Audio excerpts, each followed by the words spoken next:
Hello students, O2IS academy में आपका स्वागत है। मेरा नाम है ज्योति कौशल और हम कवर कर रहे हैं नायब तहसीलदार के लिए करंट अफेयर्स। तो आज हम जो शुरू करने वाले हैं वो है आपकी जनवरी और फरवरी मंथ के अंदर जितनी भी समिट्स एंड कॉन्फ्रेंसेस न्यूज़ में थी वो आज सारी हम देखने वाले हैं। अगर आपको इस वीडियो की PDF चाहिए तो आप हमारी O2IS एकेडमी की ऐप को डाउनलोड कर सकते हैं। वहाँ पर जाकर HPNT का आपको कोर्स मिलेगा। इसके कंटेंट सेक्शन में जाकर करंट अफेयर का अलग से आपको फोल्डर मिल जाएगा और यहाँ पर जाकर आप जो भी PDFs हैं उसको ले सकते हैं, डाउनलोड कर सकते हैं और यहाँ पे रिवाइज कर सकते हैं। देन हमने आपके लिए पावर पैक भी निकाला है। इस पावर पैक के अंदर आप जो भी NT की तैयारी कर रहे हैं उसके रिलेटेड जितने भी क्वेश्चंस वगैरह हैं आपको यहाँ पर मिलेंगे। तो जाकर आप इन क्वेश्चंस को और इन टेस्ट्स को प्रैक्टिस कर सकते हैं। तो शुरू करते हैं अपनी आज की सबसे पहली न्यूज़ से। तो सबसे पहले हम बात करते हैं डेवोस एजेंडा समिट 2022 के बारे में। तो आपको डेवोस एजेंडा समिट के बारे में ये पता होना चाहिए कि ये इसको कौन ऑर्गेनाइज करता है। तो वर्ल्ड इकोनॉमिक फोरम जो है इस डेवोस समिट को ऑर्गेनाइज करती है और डेवोस एक जगह है स्विट्जरलैंड के अंदर। वहाँ पे रिजॉर्ट के अंदर जो लीडर्स वगैरह है यहाँ पर आकर मिलते हैं और एक दूसरे से बेसिकली डिस्कस करते हैं कि हमारे वर्ल्ड के अंदर इस टाइम पे जो भी इश्यूज हैं उसके रिगार्डिंग यहाँ पर डिस्कशन वगैरह होती है। तो अगर मैं वर्ल्ड इकोनॉमिक फोरम की बात करूँ तो ये स्विट्जरलैंड जनेवा के अंदर इसका हेडक्वार्टर्स है और ये पब्लिक प्राइवेट कंपनी है जो कि 1971 के अंदर बनी थी। ये चीज़ आपने याद रखनी है। नेक्स्ट हम बात करते हैं कि जो नारकोटिक्स कंट्रोल ब्यूरो है उन्होंने एक हैकेथॉन टाइप्स लॉन्च करी है जिसका नाम है ड्रैकेथॉन 2022। सबसे पहली बात आपको ये पता होना चाहिए कि ये जो ड्रैकेथॉन 2022 है वो किसने लॉन्च करी है। तो नारकोटिक्स कंट्रोल ब्यूरो ने लॉन्च की है। इस ड्रैकेथॉन के तहत वो ये कहना चाहते हैं कि जो भी डार्क वेब है उसके अंदर जो भी ड्रग्स की इलीगल ट्रेड वगैरह हो रही है तो उसके रिगार्डिंग अगर जो भी ड्रग ट्रैफिकिंग वगैरह कर रहे हैं तो यहाँ पर इस ड्रैकेथॉन के अंदर जो भी लोग इंक्लूडेड हैं तो वो जाकर इस डार्क वेब के अंदर जो इलीगल ट्रेड कर रहे हैं उसको जाकर पकड़ेंगे। अगर मैं डार्क वेब की बात करूं तो डार्क वेब यहाँ पे 3 अलग अलग वेब्स होते हैं। एक है सरफेस वेब, एक है डीप वेब और एक है डार्क वेब। तो जो सरफेस वेब है उसके अंदर जो भी आप daily day to day life के अंदर जो सोशल मीडिया यूज करते हैं, फॉर एग्जाम्पल फेसबुक हो गया, देन इज गूगल हो गया, इंस्टाग्राम हो गया, ये सब चीजें जो आप यूज करते हैं वो हमारी सरफेस वेब के अंदर कंसीडर होती हैं। तो नेक्स्ट अगर मैं डीप वेब की बात करूं वहां पर वो वाली साइट्स आएंगी जिसके अंदर आपके जो सिक्योर साइट्स है बेसिकली, जैसे आप जो भी नेट बैंकिंग वगैरह करते हो बैंक की तो वहां पे आपको पासवर्ड्स वगैरह मांगे जाते हैं। तो ऐसी साइट्स सारी डीप वेब के अंदर आती हैं। ये थोड़ी ज़्यादा सिक्योर साइट होती हैं एज कम्पेयर टू आपकी सरफेस वेब साइट्स। ठीक है, इनके पासवर्ड जो है वो हैक करना इतना ज़्यादा ईजी नहीं होता। नेक्स्ट अगर मैं बात करूं डार्क वेब की तो इसके अंदर वो वाली साइट्स आती हैं जिसके अंदर बहुत ही ज़्यादा इंक्रिप्शन होती है, बहुत ज़्यादा प्रोटेक्टेड साइट्स होती हैं और ज़्यादातर जितनी भी इलीगल ट्रेड्स है, चाहे ड्रग्स की बोलूँ चाहे अलग अलग चीज़ें जो भी जिस चीज़ की भी इलीगल ट्रेड्स वगैरह हो रही हैं तो वो सबसे ज़्यादा डार्क वेब के अंदर होती है। ऐसे ही अगर डार्क वेब के अंदर ड्रग्स की ट्रैफिकिंग के रिगार्डिंग अगर कोई भी इलीगल ट्रेड हो रही है तो उसको पकड़ने के लिए इस ड्रैकेथॉन को लॉन्च किया गया है। आपने ये चीज़ याद रखनी है। नेक्स्ट इज अगर मैं नारकोटिक्स कंट्रोल ब्यूरो की बात करूं तो ये एक ऐसा ब्यूरो है जो कि एक स्टैट्यूटरी बॉडी है। स्टैट्यूटरी बॉडी का मतलब यहाँ पर ये है कि इसको एक एक्ट के द्वारा बनाया गया है। कौन सा एक्ट है जिसके द्वारा नारकोटिक्स कंट्रोल ब्यूरो को बनाया गया है तो आपने याद रखना है narcotics drugs and psychotropic substances act जो कि 1985 के अंदर बना था। ठीक है, बाकी हमारे जो DPSPs हैं उनके अंदर जो आर्टिकल 47 है वो भी ये बोलता है कि आपको जो भी जितनी भी ये कंजम्पशन है, लीकर कंजम्पशन वगैरह है उसको प्रोहिबिट करना चाहिए। हमारी जो बेसिकली हमारा जो सेंटर है, स्टेट है, उनको इस चीज़ की कंजम्पशन को रोकना चाहिए। तो ये हमारे DPSP के अंडर है। बाकी ड्रग अब्यूज़ कंट्रोल करना हमारे सेंटर गवर्नमेंट की रिस्पॉन्सिबिलिटी है, लेकिन अगर देखा जाए तो ये पर्सनल रिस्पॉन्सिबिलिटी भी है हर एक पर्सन की, तो वो इन चीज़ों में ना पड़े। नेक्स्ट हम बात करते हैं कि एक कॉन्फ्रेंस हुई थी जिसका नाम है देवयतनम। तो सबसे पहली बात तो ये देवयतनम जो कॉन्फ्रेंस है वो कहाँ पर कंडक्ट करवाई गई, तो हम्पी कर्नाटका के अंदर इसको कंडक्ट करवाया गया। और इस कॉन्फ्रेंस के अंदर जो भी यहाँ पर लोग इकट्ठा होंगे वो इस चीज़ के बारे में डिस्कस करेंगे बेसिकली कि हमारे इंडिया के अंदर जो भी टेम्पल आर्किटेक्चर है उसका क्या सिग्निफिकेंस है। उस चीज़ को एक तरह से प्रमोट करने के लिए ये देवयतनम कॉन्फ्रेंस को ऑर्गेनाइज किया गया था। दूसरी बात, ये जो कॉन्फ्रेंस है वो किसने ऑर्गेनाइज करी है? तो मिनिस्ट्री ऑफ कल्चर ने इसको ऑर्गेनाइज किया है। और इसको किसके तहत ऑर्गेनाइज किया है? आपको पता ही है कि 75th हमारा जो इंडिपेंडेंस डे है वो इस साल अगस्त में आएगा। तो इस चीज़ को सेलिब्रेट करने के लिए हमारा जो एक चल रहा है 75th आज़ादी के अमृत महोत्सव, तो उसके अंडर इस देवयतनम कॉन्फ्रेंस को कंडक्ट किया गया है। देन इज अगर मैं हम्पी के टेम्पल्स की बात करूं तो वो ऑलरेडी हमारे वर्ल्ड हेरिटेज लिस्ट जो यूनेस्को निकालता है उसके अंदर आते हैं। नेक्स्ट इज, अगर मैं हम्पी के टेम्पल्स की बात करूं तो सबसे पहली बात, जो हम्पी है वो विजयनगर एम्पायर की कैपिटल थी। विजयनगर एम्पायर जो है वो कौन सी सेंचुरी में था? आपने याद रखना है 14 से लेके 16वीं सेंचुरी तक था। देन इज, ये जो हम्पी के टेम्पल्स है वो कहाँ पर लाई करते हैं? तो कर्नाटका का जो बेलरी डिस्ट्रिक्ट है वहाँ पर ये सारे हम्पी टेम्पल्स वगैरह लाई करते हैं। इसके अंदर अलग अलग कॉम्प्लेक्सेस आती हैं। आपने इन सारी कॉम्प्लेक्स को याद करने की ज़रूरत नहीं है, बस मेन आपको पता होना चाहिए कि हम्पी टेम्पल्स के अंदर जैसे विट्ठल टेम्पल कॉम्प्लेक्स हो गया, देन इज एक स्टोन चैरिट भी इसके अंदर आता है। तो ये कुछ चीज़ें आपने देवयतनम कॉन्फ्रेंस के बारे में याद रखनी है। नेक्स्ट हम बात करते हैं कि अभी recently 16th Indian digital summit 2022 को ऑर्गेनाइज किया गया। सबसे पहली बात तो इसको किसने ऑर्गेनाइज किया? तो नीति आयोग ने मिलकर startup India, ministry of electronics and information technology और IAMAI है क्या? Basically internet and mobile association of India. यहाँ पर जो भी डिजिटल चीज़ों से रिगार्डिंग जो भी चीज़ें होती हैं उन सब चीज़ों को यहाँ पर डिस्कस किया गया। और फर्दर जितने भी स्टार्टअप्स हैं उन सारे स्टार्टअप्स को डिजिटल इंडस्ट्री के लिए प्रमोट करने के लिए बेसिकली इस कॉन्फ्रेंस को ऑर्गेनाइज किया गया। इस कॉन्फ्रेंस की आपने थीम भी याद रखनी है, सुपर चार्जिंग स्टार्टअप्स। तो देखो यहाँ पर स्टार्टअप्स के ऊपर ही ध्यान दे रही हैं, तो ये एक ऐसी डिजिटल समिट है जो कि स्टार्टअप के ऊपर ध्यान दे रही है। ठीक है, नेक्स्ट हम बात करते हैं कि 24th national conference on e governance जो है अभी रिसेंटली कंडक्ट हुई थी। नाम से ही पता चल रहा है कि ऐसी कॉन्फ्रेंस है जो कि ई गवर्नेंस के ऊपर ध्यान देगी। सबसे पहली बात तो ई गवर्नेंस होता क्या है? फॉर एग्जाम्पल, हमारी जो सरकार है हमें जो भी सर्विसेज वगैरह प्रोवाइड करती है, जो भी स्कीम्स वगैरह देती है, तो उन सारी स्कीम्स को प्रोवाइड करना एक तरह से गवर्नेंस है। अगर यही गवर्नेंस का पोर्शन हम डिजिटली ले जाएं, डिजिटल प्लेटफॉर्म के ऊपर ले जाएं, तो ये हमारी बन जाती है ई गवर्नेंस।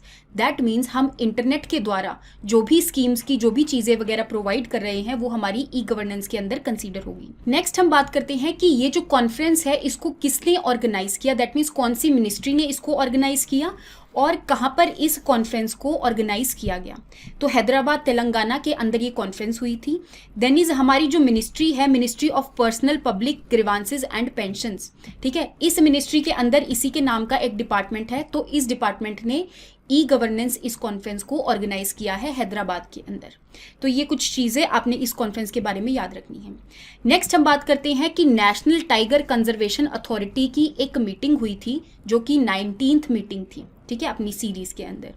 इस मीटिंग के अंदर जो NTCA है उन्होंने ये बोला, बेसिकली एक्शन प्लान के बारे में बताया कि हमारी कंट्री के अंदर हम जो भी चीताज इंट्रोड्यूस करने वाले हैं, तो उन्होंने बोला कि अगले 5 सालों के अंदर हम 50 बिग कैट्स को यहाँ पर इंट्रोड्यूस करने वाले हैं। ठीक है, अब बिग कैट्स कौन सी आती हैं आपकी? जितने भी आपके जो बड़े बड़े हैं ना कैट्स, फॉर एग्जांपल आपका चीता हो गया, लेपर्ड हो गया, देन इज लायन हो गया एंड देन इज टाइगर हो गया। तो ये सारे आपके बिग कैट्स की कैटेगरी के अंदर आते हैं। लेकिन इस एक्शन प्लान के अंदर यहाँ पर चीता को इंट्रोड्यूस करने की बात हुई है। वो इसीलिए बात हुई है क्योंकि आपको पता होगा कि यहाँ पर 2 टाइप्स के चीता हैं। एक अफ्रीकन चीता जो कि अफ्रीका वाले रीजन में ज़्यादा पाए जाते हैं, देन इज एशियाटिक चीता जो एशिया वाले रीजन में ज़्यादा पाए जाते हैं। Asiatic cheetah basically critically endangered हो गया है, तो हमारी कंट्री के अंदर कोई भी एशियाटिक चीता नहीं है क्योंकि हमारी रीजन एशिया वाले रीजन में आता है ना, तो यहाँ पर एशियाटिक चीता ही मिलेंगे ऑफ कोर्स। तो हमने अभी एक्शन प्लान एक तरह से जारी किया है कि हम अफ्रीका वाले रीजन से जो अफ्रीकन चीता है उसको इंडिया के जो कूनो पाल्पर बेसिकली नेशनल पार्क है मध्य प्रदेश के अंदर, इसके अंदर हम इन चीतास को इंट्रोड्यूस करने वाले हैं। कहाँ से इंट्रोड्यूस करने हैं ये भी आपको पता होना चाहिए कि साउथ अफ्रीका, नामीबिया हो गया, बोट्सवाना हो गया, तो ये अफ्रीकन कंट्रीज़ है जहाँ से हम चीतास को यहाँ पर इंट्रोड्यूस करेंगे। तो ये कुछ चीज़ें आपने याद रखनी है। एक और चीज़, ये जो NTCA है ये एक स्टैट्यूटरी बॉडी है जो कि कौन सी मिनिस्ट्री के अंडर आता है आपने याद रखना है, ministry of environment, forest and climate change के अंडर। बाकी जो नेशनल टाइगर कंजर्वेशन अथॉरिटी है वो टाइगर सेंसिस भी निकालती है हर 4 साल बाद। तो इसमें बताती है कि जो जितने भी टाइगर का नंबर है वो इस टाइम पे हमारे इंडिया में कितना है।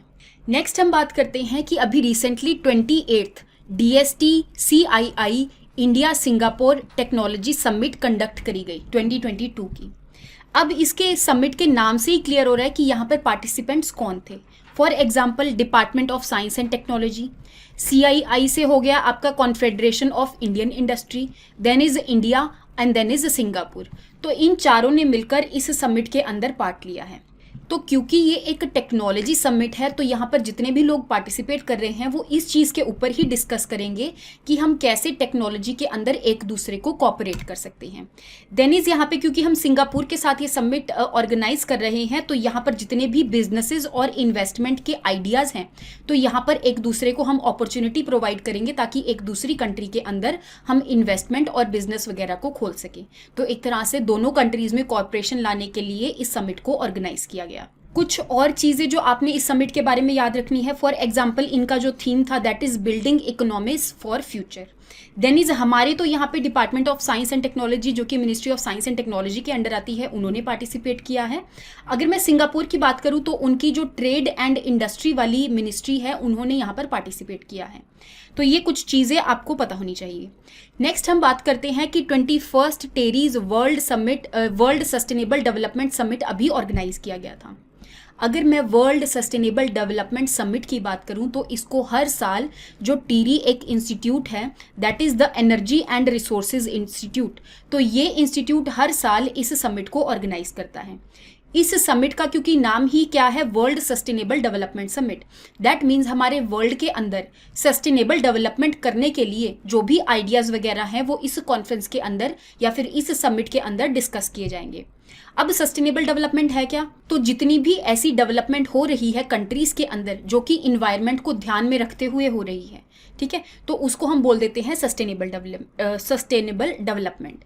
तो इस सस्टेनेबल डेवलपमेंट के अंदर जितने भी ग्लोबल इश्यूज़ वगैरह हैं, आजकल का तो जो ग्लोबल इशू है वो इन्वायरमेंट ही है, तो इन सारी चीज़ों को यहाँ पर डिस्कस किया। तो नेक्स्ट हम बात करते हैं कि 4th India Australia energy dialogue conduct किया गया। नाम से ही पता चल रहा है कि 4th है, दैट मीन्स इससे पहले भी 3 जो ऐसे डायलॉग है वो हो चुके हैं। कौन कौन सी कंट्री के बीच में हुआ है, तो इंडिया और ऑस्ट्रेलिया के बीच में इस एनर्जी डायलॉग को कंडक्ट किया गया है। देन इज हमारे यहाँ से कौन सी मिनिस्ट्री ने पार्टिसिपेट किया, तो यहाँ पर हमारे जो union ministry for power and new and renewable energy, ये 2 अलग अलग मिनिस्ट्रीज हैं जिनके की यूनियन मिनिस्टर एक ही हैं, RK सिंह, ठीक है, तो इन्होंने यहाँ पर पार्टिसिपेट किया है। किसके साथ मिलकर पार्टिसिपेट किया है, तो Australian energy and emission of reduction minister, तो इन दोनों ने मिलकर इस एनर्जी डायलॉग को को-चेयर किया है। तो क्योंकि इसका नाम एनर्जी डायलॉग है दैट मीन्स हमारे इंडिया और ऑस्ट्रेलिया के अंदर जो भी एनर्जी एफिशिएंसी लाने के लिए जो भी चीज़ें साइन करनी थी तो वो इस डायलॉग के अंदर हुई है। जैसे कि उन्होंने यहाँ पर लेटर ऑफ इंटेंट साइन हुआ है इंडिया और ऑस्ट्रेलिया के बीच में, जहाँ पर इन्होंने ये बोला है कि न्यू एंड रिन्यूएबल एनर्जी लाने के लिए ये दोनों कंट्रीज एक दूसरे का साथ देंगी। नेक्स्ट हम बात करते हैं कि 3rd India Maldives defence corporation dialogue के बारे में। तो सबसे पहली बात तो ये ऐसा कॉर्पोरेशन डायलॉग है जो कि इंडिया और मालदीव्स के अंदर हुआ है, इन दोनों के बीच हुआ है।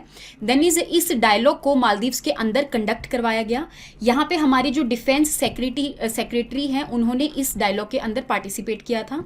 देन मालदीव्स की तरफ से उनके जो chief of defence force of Maldives national defence force हैं, इन्होंने यहाँ पर पार्टिसिपेट किया है, जो कि कौन है, मेजर जनरल अब्दुल्ला शामाल, ठीक है, तो इन्होंने इस कॉन्फ्रेंस में हिस्सा लिया है। देन इस कॉपरेशन डायलॉग को इसीलिए कंडक्ट करवाया गया ताकि इंडिया और मालदीव्स के बीच में अच्छे रिलेशंस बने रहें।